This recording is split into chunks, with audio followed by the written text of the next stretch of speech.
Hi, I'm Todd Heitkamp, the owner of Dakota Angler here in Sioux Falls, South Dakota, and welcome to this week's edition of the Dakota Angler 2-Minute Fishing Report.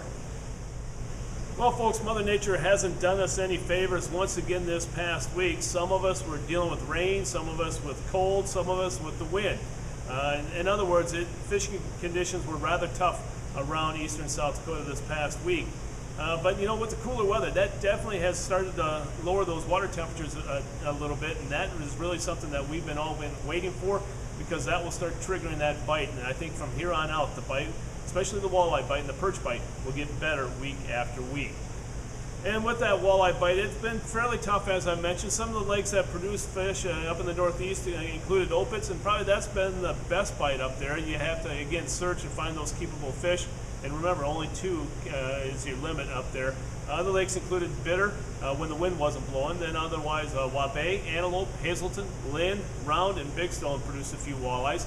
Then down the southeastern part of the state, the lakes that produced walleyes included Dry Lake by Willow Lake, Ponset, Thompson, Brant, 81 Ponds, Madison, Sonii, as well as Island. Now, what have guys been using to catch those fish? And by the way, the Missouri River continues to do well in many locations like Oahe, the Fort Thompson area, to say the least. Now, what have guys been doing to catch those walleyes? A lot of guys are doing the search techniques that we talked about the past couple of weeks. Whether or not you're pulling spinners with crawlers, or you using crankbaits such as the Selmo Hornets, the Flicker Shads, or the Shad Wraps. Those 2 types of presentations allow you to cover a lot of water in a short period of time and looking for those active fish. And that's why it's been so successful. And then as far as the perch bite is concerned around the area, Big Stone, Ponset seem to be the 2 best. Also Dry Lake by Willow Lake produced some nice perch this past week. Otherwise Thompson, Sonii, Madison, and then also Scott Slough.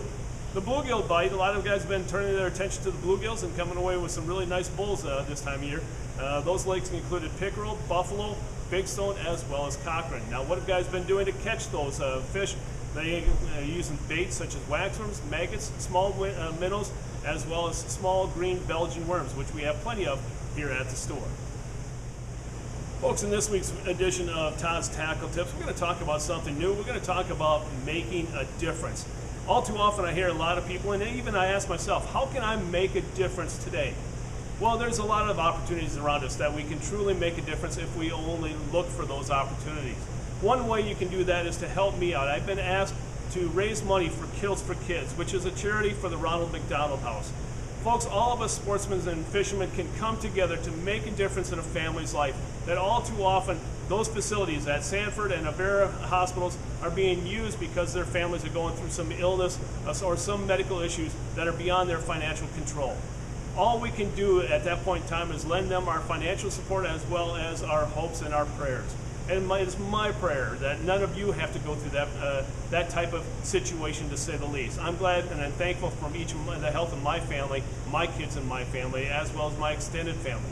So that's why I've taken it upon myself to help raise some funds. So can all of us band together and make a difference by donating to Kilts for Kids for the Ronald McDonald House? You can do so by clicking on the link above this video.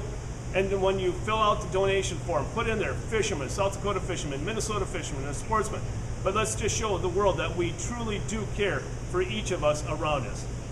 From all of us here at Dakota Angler, from all of those at the Ronald McDonald Houses, we thank you for your support, we thank you for your thoughts and prayers, and we thank you for your donation. Now it's time to take a look at a few photos that you sent in to me this past week.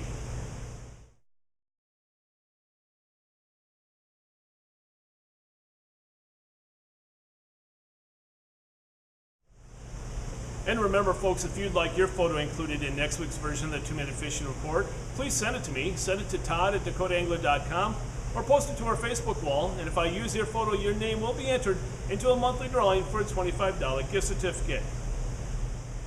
Well, folks, is it too early to talk about ice fishing? I don't think so. We've already sold a few shacks, a few electronics, and even an auger. Even though that the calendar is only turning to September, a lot of people's thoughts have begun to think about ice fishing. So I want to bring it to your attention to also think that when you're thinking about ice fishing, the only place that you need to be this November is at the 11th Annual Dakota Angler Ice Institute at the Sioux Falls Arena, November 8th through the 10th.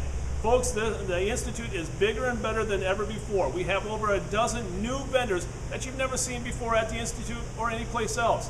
So the thing that you want to do is mark your calendar, make sure you tell all your families and friends that you want to be at the Institute November 8th through the 10th at the Sioux Falls Arena. Plus, if you know of anyone that would like to sell their products in front of thousands and thousands of people, make sure that you give them a call because booth space is short. So give us a call at 605-336-9132. But be sure, mark your calendars for the Dakota Angler Ice Institute November 8th through the 10th. Well, folks, that's this week's version of the 2-Minute Fishing Report. For Dakota Angler, I'm the owner, Todd Heitkamp, and as we say around here, fish on! We'll see you next time, and again, thanks for watching.